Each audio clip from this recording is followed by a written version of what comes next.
Jack Ma once stood as the face of China's technological ambition, a charismatic billionaire who transformed a small startup into Alibaba, the global titan of e-commerce. But in 2020, at the height of his influence, he suddenly vanished. No public appearances, no interviews, just silence. What could have silenced one of the world's loudest tech visionaries? The story behind his disappearance isn't just about one man. It's about power defiance and a government's iron grip tightening around one of its own creations. This isn't merely a tale of corporate downfall. It's a high-stakes political drama where ambition collided with authority, and the result sent shockwaves across global markets. As Alibaba teetered on the edge, losing hundreds of billions in market value, the world realized this wasn't just about business. It was about control. And it raised one haunting question: if Alibaba could be brought to its knees, who's really safe in China's booming tech empire? In the late 1990s, China was in the midst of an economic transformation. But the internet, it was a novelty, not a necessity. In a small apartment in Hangzhou, a former English teacher named Jack Ma gathered a group of friends and proposed something that at the time sounded insane: building a digital marketplace for Chinese manufacturers to sell goods to the world. He called it Alibaba, a name that suggested open doors and hidden treasures. Few took him seriously. He had no tech background, no money, and no government connections. But what he did have was relentless vision. The kind of energy that bordered on fanaticism. He borrowed money from friends, hustled for early partnerships, and refused to quit even when China's internet infrastructure was barely functional. Alibaba started as a B2B platform, but it didn't stay that way for long. In 2003, when eBay entered China and began devouring local e-commerce startups, Jack Ma made a bold move. He launched Taobao, a consumer-facing online marketplace with free listings and a user-friendly interface. To everyone's shock, Taobao crushed eBay.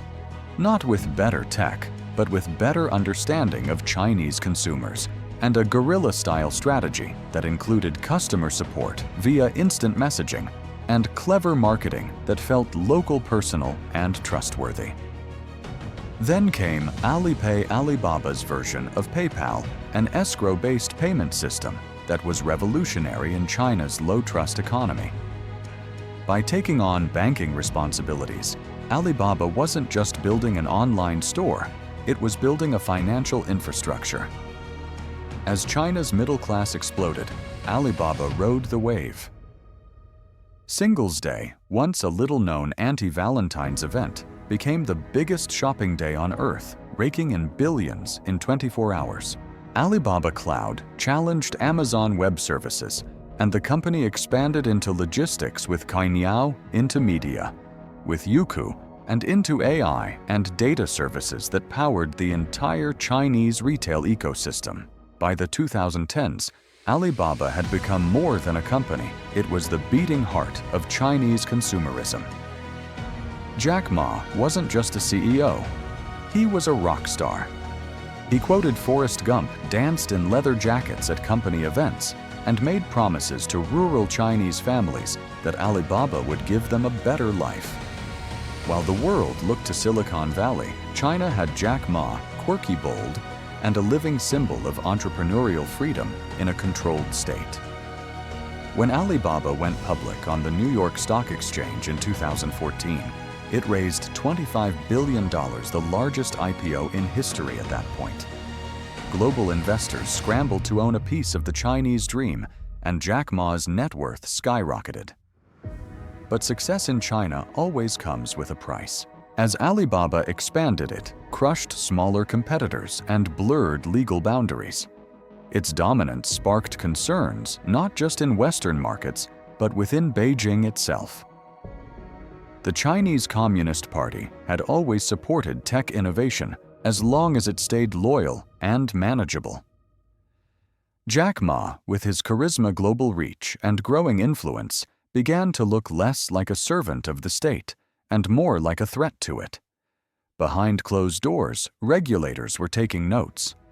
Alibaba's data practices its monopolistic tendencies, and its growing financial arm Ant Group were all being scrutinized. But Jack Ma didn't back down. Instead, he got bolder. He spoke more freely. He criticized China's banking system as outdated and rigid. And in doing so, he crossed an invisible line. Because in China, it's not just about what you build, it's about knowing when to stay quiet. And Jack Ma was about to learn that the hard way. By 2020, Alibaba had grown into a behemoth, but it wasn't the company's e-commerce empire that worried Beijing the most. It was Ant Group, formerly known as Alipay, the financial technology arm Jack Ma spun off years earlier. Ant wasn't just a payment platform anymore.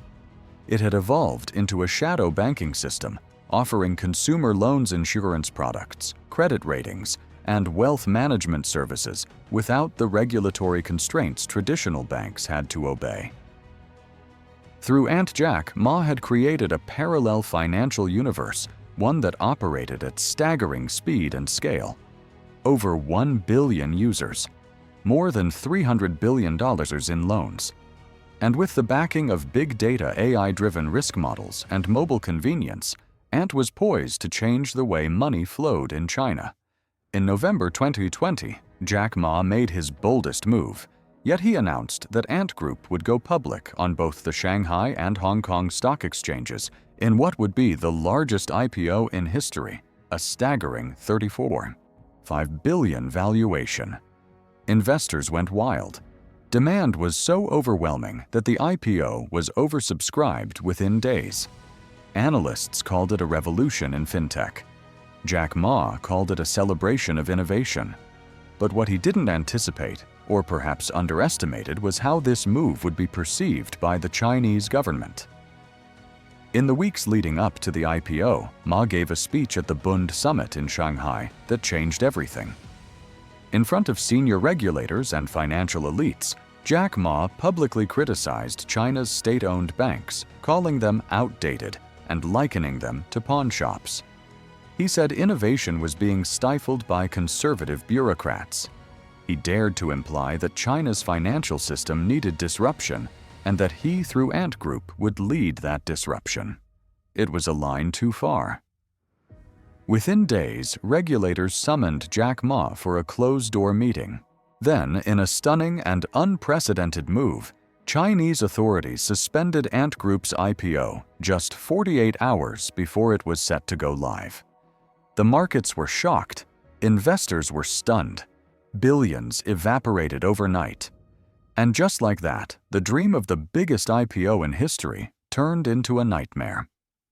But this wasn't just about money. It was about power. Beijing had sent a clear message: no one, not even Jack Ma, was above the system. The government launched a sweeping review of Ant's business model, ordering it to restructure as a financial holding company subject to traditional banking regulations. That meant more oversight, less flexibility, and slower growth. The innovation that had fueled Ant's rise was now viewed as a systemic risk. And then came the most chilling part. Jack Ma disappeared. For weeks, he was nowhere to be seen. No public appearances, no social media. Rumors swirled. Had he been arrested, silenced? Was he being held in secret detention? No one knew. It was as if the face of China's tech revolution had been erased overnight. And this eerie silence only intensified the fear gripping Alibaba's investors. If Jack Ma, once considered untouchable, could be shut down with a single speech, what did that mean for the future of China's private sector? What did that mean for Alibaba? The IPO wasn't just halted, it marked the beginning of a calculated dismantling. The government had found its leverage point. And from here on, everything Alibaba had built, every platform, every algorithm, every yuan would be under scrutiny. The rise of Jack Ma had ended. Now came the reckoning. After the IPO cancellation and the record-breaking antitrust fine, one question still haunted the world. Where was Jack Ma? For months after his fateful speech at the Bund Summit, the man who once never missed a camera opportunity vanished from public life. He didn't show up at Alibaba events. He skipped the finale of Africa's Business Heroes, a show he had personally championed. His social media went silent. Global media speculated endlessly. Had he been detained? Was he under house arrest? Had he been warned to stay quiet or worse? In China, silence speaks volumes. And Jack Ma's disappearance wasn't just a personal retreat. It was a chilling symbol. Here was the most famous entrepreneur in the country, a man once celebrated as the embodiment of Chinese innovation, now scrubbed from view without explanation. Beijing never confirmed his location or status. No official statements were issued. And yet, no denials were needed.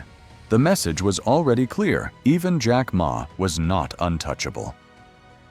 Then, in January 2021, almost 3 months after disappearing, Jack Ma re-emerged. But it wasn't in a grand press conference or televised interview. Instead, he appeared in a short, heavily edited video call with rural teachers. Gone was the flashy suit, the confident smile, the stage charisma. He looked subdued, tired, and visibly aged. He made no mention of Ant Group Alibaba or the recent crackdown. The once unstoppable voice of Chinese tech spoke only of education and charity. It was a staged reappearance, carefully orchestrated to signal compliance, not defiance.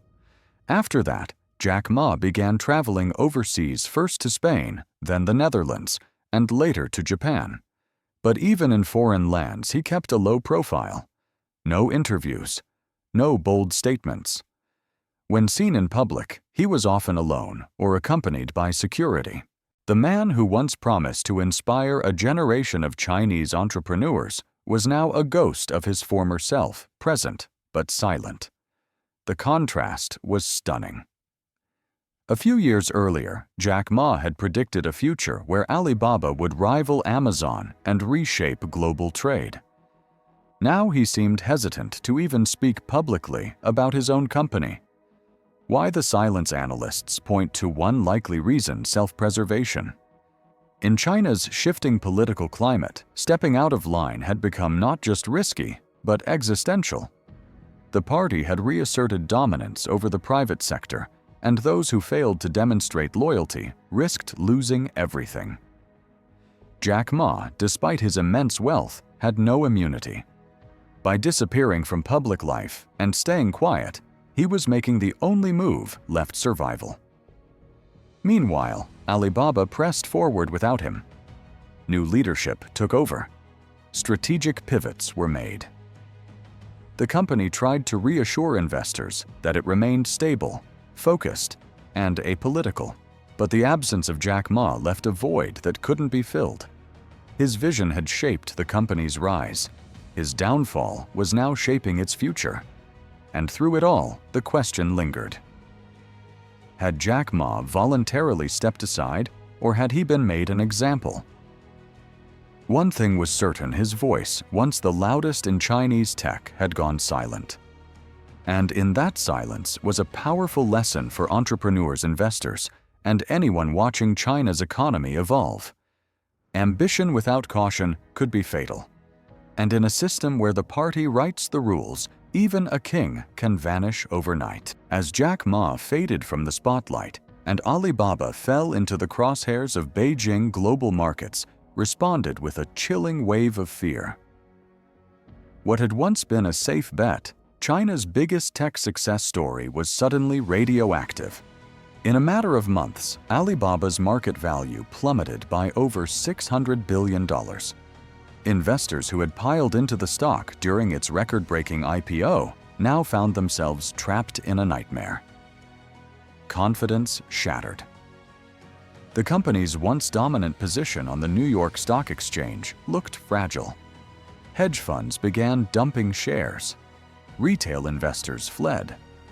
And for the first time, the world realized that Alibaba's greatest risk wasn't market competition, it was political exposure. But the damage didn't stop with Alibaba. The shockwaves from its fall rippled across the entire Chinese tech sector. Shares of Tencent, Meituan, JD.com, and Baidu all fell sharply. Overseas investors began to ask difficult questions. If Beijing could bring down its own crown jewel, what was safe anymore? Where were the red lines, and how could anyone predict what would trigger the next crackdown? The opacity of the Chinese regulatory system became a source of panic. With no clear guidelines, no appeals process, and no public hearings, companies could rise or fall overnight based on a single speech or a closed-door meeting. Alibaba, once a symbol of China's openness and integration with the global economy, had become the poster child for its growing unpredictability. Wall Street analysts downgraded the stock. Institutional investors quietly reduced exposure to Chinese assets. Even major U.S. pension funds, which had once considered Alibaba a cornerstone of their emerging market portfolios, began rebalancing away. The implications were massive, not just for Alibaba, but for China's role in the global capital system. Domestically, Alibaba was forced to pause major expansions, scale down investments, and restructure its sprawling business model into 6 semi-independent units in a bid to appear more decentralized and less threatening. But those efforts did little to reassure the market. As Beijing pushed its Common Prosperity campaign, tech companies were expected to donate more profit less and grow slower. For shareholders, that meant declining margins and limited long-term returns. Even more damaging was the psychological toll. Alibaba had once inspired a generation of Chinese entrepreneurs.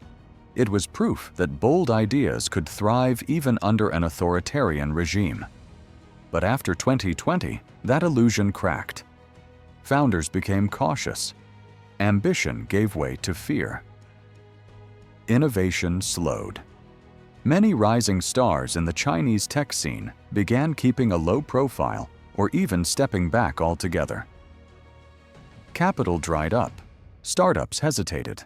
The entire entrepreneurial ecosystem shifted from move fast and break things to move quietly and survive. And for Jack Ma himself, his personal fortune, once nearing $50 billion, shrank by over half. But the bigger loss was symbolic. He had become a global icon of Chinese capitalism until he wasn't. The world watched as his empire was tamed, his voice silenced, and his image recast from pioneer to cautionary tale. The fall of Alibaba wasn't just a corporate saga, it was a tectonic shift in how the world understood China. It exposed a brutal truth. In a system where political loyalty outweighs innovation, even giants can crumble. And for global investors, the message was unmistakable. China's tech miracle had a ceiling, and it was made of glass. Alibaba didn't collapse. It didn't go bankrupt. It still operates the largest e-commerce platforms in China, runs a powerful cloud business, and serves over 1 billion consumers. But make no mistake, Alibaba as the world once knew it no longer exists. What once symbolized unrestrained innovation and global ambition has been reshaped into something smaller, quieter, and obedient. Jack Ma, once the voice of China's tech future, now lives in near silence. His reappearance is rare, his influence evaporated. And the message his story sends is unmistakable. In China, no private success can eclipse the authority of the state. Every company, no matter how big, serves at the party's pleasure. For investors, the fall of Alibaba has triggered a permanent reassessment of risk. For entrepreneurs, it has drawn a sharp boundary between vision and overreach. And for the world, it has shattered the illusion that China's private sector could ever truly be independent. The rise of Alibaba was a once-in-a-generation phenomenon, but its fall was a calculated reminder of who's really in charge. In the end, Alibaba survived the storm, but it did so by becoming something fundamentally different. The question now isn't whether it can grow again, but whether it will ever be allowed to soar. Because in China, ambition is still permitted. Until the moment it isn't.